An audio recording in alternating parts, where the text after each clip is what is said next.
박 전 대통령이 세월호 참사 이틀 뒤에 시술을 받은 것으로 추정되는 정황이 특검 보고서에 담겨 있다. 이런 보도가 지금 나왔습니다. 예, 지금 박근혜 전 대통령의 세월호 참사 당시의 행적, 지금까지도 계속 논란이 되고 있습니다.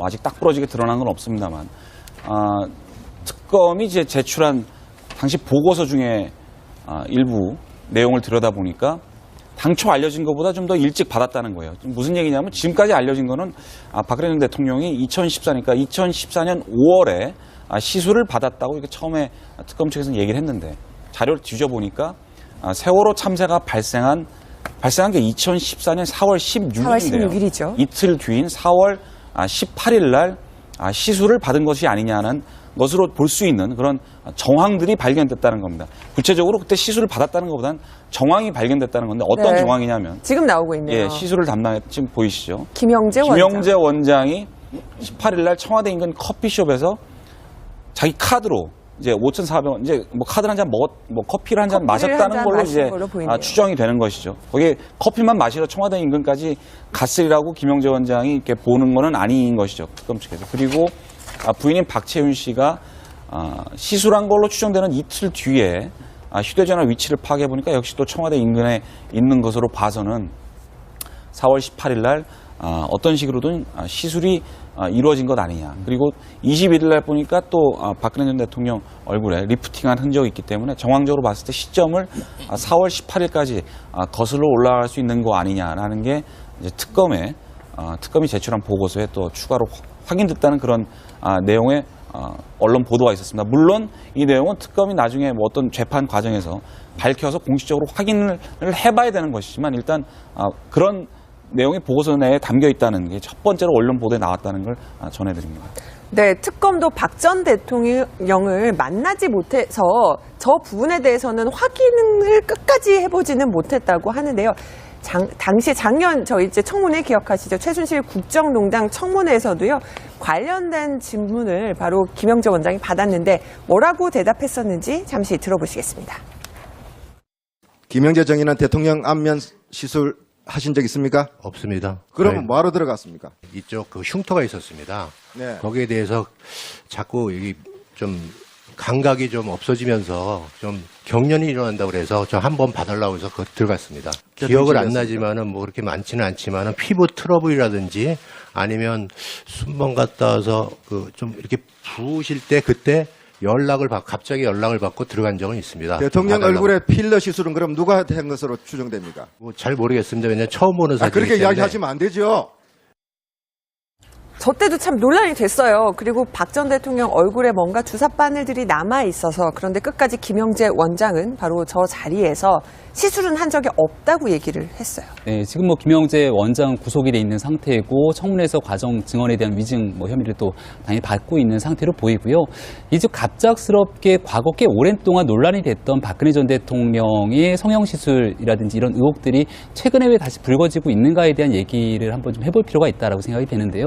그러니까 박 전 대통령은 이미 탄핵이 됐고 또 구치소에서 수감 중에 있는 상황에서 여러 가지 재판 과정에 연루돼 있기 때문에 여기에 대해서 이제 굉장히 오랜 기간 동안 구속 수감될 수밖에 없는 상황일 겁니다. 그리고 세월호 참사가 일어났던 2014년 4월 16일에 적정한 대처 조치를 하지 못했다라는 이유가 박 전 대통령의 탄핵에 대한 헌법재판소의 결정문에도 일부 인용이 돼 있거든요. 그러니까 그런 과정대로 박 전 대통령이 무능했고 실질적인 국정 운영을 잘하지 못했다라는 부분들이 이미 어느 정도 결론이 나 있는 건데 이 내용을 다시 한번 좀 끄집어내야만 하는 이유들이 있는 것인가. 그러니까 저는 이게 지금 이제 국회에서 계속 논란이 되고 있는 세월호 특조위 2기 구성을 앞두고 있는 상태에서 보도가 나온 측면에 대해서 조금 아쉽다라는 얘기를 드릴 수밖에 없는데요. 그러니까 이미 정권이 교체가 됐죠. 그리고 그 당시에 청와대에 있었던 문제들을 가지고 얼마든지 현 정부에서 과거의 잘못들을 들여다보고 싶으면 문건이라든지 자료를 통해서 볼 수가 있는 거고 이걸 이제 사법적 영역으로 판단해서 재판할 수 있는 과정이 된다면 얼마든지 이거는 지금 재판이 진행되고 있는 과정 속에서 박 전 대통령, 피고인 박근혜에게 죄를 물을 수 있는 상황입니다. 다만 이게 이제 그 당시에 어떤 일이 있었는지에 대한 의혹들을 가지고 2014년 4월달로 기억을 더 거슬러 올라가면 세월호 참사에 해당되는 유가족들 입장에서 말할 것도 없고 대한민국의 많은 국민들이 모두가 슬픔을 안고 있는 일이거든요. 근데 이거를 박 전 대통령이 그 당시 이제 결국 본인의 성형을 하기 위해서 모든 것들을 손을 놓고 있었다라는 뉘앙스로 좀 들릴 수가 있기 때문에 좀 안타까울 수 있는 건데요. 과거에 지나간 부분들에 대해서 할 수 있는 선까지는 우리가 충분하게 접근하는 것이 맞는 거지만 그것들을 할 수 있는 선을 넘어선 일까지 너무 부풀려서 확대 재생산하는 부분들은 조금 지양해야 될 필요가 있지 않나 저는 이렇게 생각합니다. 뭐 맞습니다. 그러니까 뭐 여성 대통령에 대한 지나친 관심, 또 여성 대통령의 뭐 시술 또는 뭐 의료 행위에 대해서 지나치게 관심을 보이는 게 어떤 의미에서 부작용이 있을 수는 있어요. 그렇지만 김 박사님 말씀 충분히 우리가 이해를 하면서도 왜 이 부분에 대해서 집요하게 언론이 보도하고 또 특검이 그때 수사를 했고 국민들이 관심을 갖느냐 하면은 여성에 대한 관심이라기보다는 대통령으로서 당시에 세월호라고 하는 엄청난 대참사가 났을 때 적절하게 대응했느냐는 기본적인 헌법적 가치를 지키려고 하는 노력이 있었느냐에 대한 궁금증이거든요. 지금 포항 지진 나가지고 온 국민들이 문재인 정부가 어떻게 잘 대처했는가를 이야기할 때 떠오르는 게 바로 세월호 아니었습니까? 세월호의 그 참사에 대한 우리가 오히려 반면교사적인 우리의 경험이 정부로 하여금 신속하게 대응할 수밖에 없는 국민적인 압박을 주는 거거든요. 저는 그래서 지난 2014년의 세월호 문제는 오래된 이야기이긴 합니다만 박 전 대통령이 당시 대통령으로서 정말 그 세월호 참사가 있는 그 구조가 한참일 때 정말 시술을 했다고 한다면 이거 참을 수 없을 정도로 이거 굉장히 국민적인 분노를 자아낼 수밖에 없는 거거든요.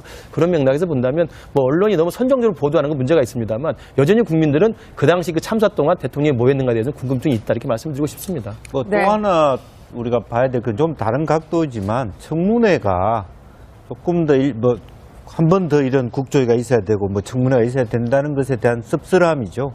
사실은 그 국회의원들이 다 정신을 차려서 뭐 방어를 하고 한쪽은 또 뭐 장관 청문회도 똑같은 현상이 반복되고 있는데 실제로 사실을 정확하게 국민들에게 알리는 데 여야가 힘을 합쳐서 깨끗한 좀 더 국민들이 신뢰할 수 있는 청문 결과를 냈더라면 다시 이렇게 되돌아가야 될 일은 없었을 것이다. 그런 부분이 아쉽습니다. 네, 다시 새롭게 알려진 여러 가지 얘기들 다시 또 쟁점화될지 주목해 보도록 하겠습니다. 박 전 대통령이 세월호 참사 이틀 뒤에 시술을 받은 것으로 추정되는 정황이 특검 보고서에 담겨 있다. 이런 보도가 지금 나왔습니다. 예, 지금 뭐 박근혜 전 대통령의 세월호 참사 당시의 행적, 뭐 지금까지도 계속 논란이 되고 있습니다. 뭐 아직 딱 부러지게 드러난 건 없습니다만 특검이 이제 제출한 당시 보고서 중에 일부 내용을 들여다보니까 당초 알려진 것보다 좀 더 일찍 받았다는 거예요. 무슨 얘기냐면 지금까지 알려진 거는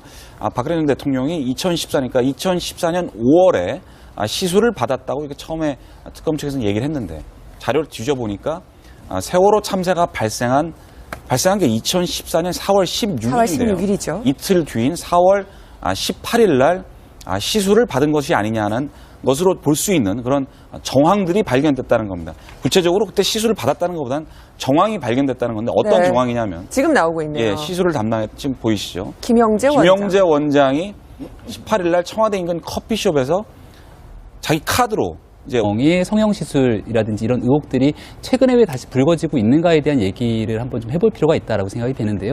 그러니까 박 전 대통령은 이미 탄핵이 됐고 또 구치소에서 수감 중에 있는 상황에서 여러 가지 재판 과정에 연루돼 있기 때문에 여기에 대해서 이제 굉장히 오랜 기간 동안 구속 수감될 수밖에 없는 상황일 겁니다. 그리고 세월호 참사가 일어났던 2014년 4월 16일에 적정한 대처 조치를 하지 못했다라는 이유가 박 전 대통령의 탄핵에 대한 헌법재판소의 결정문에도 일부 인용이 돼 있거든요. 그러니까 그런 과정대로 박 전 대통령이 무능했고 실질적인 국정 운영을 잘하지 못했다라는 부분들이 이미 어느 정도 결론이 나 있는 건데 이 내용을 다시 한번 좀 끄집어내야만 하는 이유들이 있는 것인가? 그러니까 저는 이게 지금 이제 국회에서 계속 논란이 되고 있는 세월호 특조위 2기 구성을 앞두고 있는 상태에서 보도가 나온 측면에 대해서 조금 아쉽다라는 얘기를 드릴 네. 수밖에 없는데요.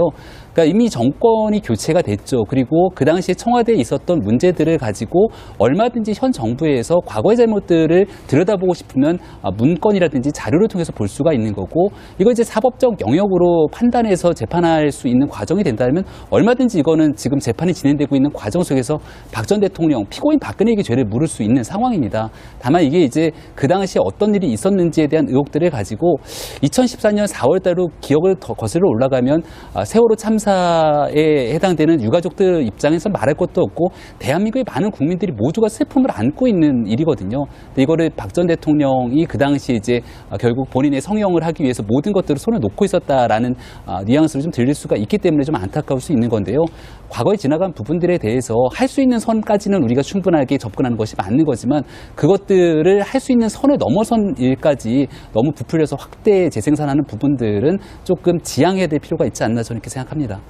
뭐 맞습니다. 그러니까 뭐 여성 대통령에 대한 지나친 관심, 또 여성 대통령의 뭐 시술 또는 뭐 의료 행위에 대해서 지나치게 관심을 보이는 게 어떤 의미에서 부작용이 있을 수 있어요. 그렇지만 김 박사님 말씀 충분히 우리가 이해를 하면서도 왜 이 부분에 대해서 집요하게 언론이 보도하고 또 특검이 그때 수사를 했고 국민들이 관심을 갖냐 하면은 여성에 대한 관심이라기보다는 대통령으로서 당시에 세월호라고 하는 엄청난 대참사가 났을 때 적절한 5,400원 이제 뭐 카드 한 잔 뭐 커피를 한 잔 마셨다는 걸로 이제 추정이 되는 것이죠. 거기에 커피만 마시러 청와대 인근까지 갔으리라고 김영재 원장이 이렇게 보는 거는 아닌 것이죠. 특검 측에서. 그리고 부인인 박채윤 씨가 시술한 걸로 추정되는 이틀 뒤에 휴대전화 위치를 파악해 보니까 역시 또 청와대 인근에 있는 것으로 봐서는 4월 18일 날 어떤 식으로든 시술이 이루어진 것 아니냐. 그리고 21일 날 보니까 또 박근혜 전 대통령 얼굴에 리프팅한 흔적이 있기 때문에 정황적으로 봤을 때 시점을 4월 18일까지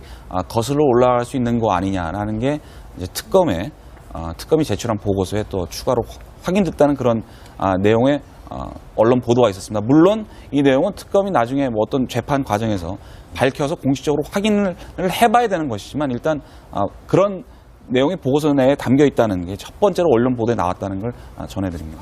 네, 특검도 박 전 대통령을 만나지 못해서 저 부분에 대해서는 확인을 끝까지 해보지는 못했다고 하는데요.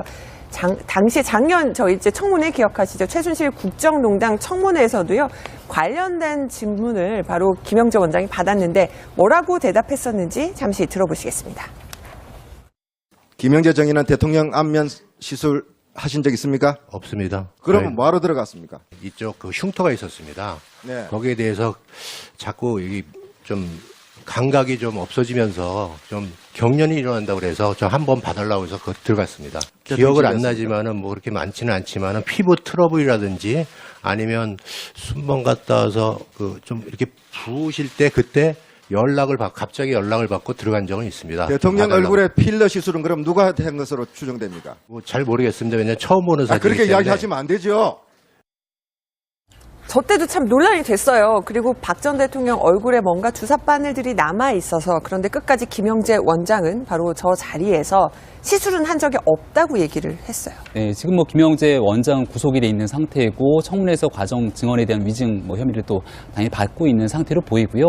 이제 갑작스럽게 과거 꽤 오랜 동안 논란이 됐던 박근혜 전 대통령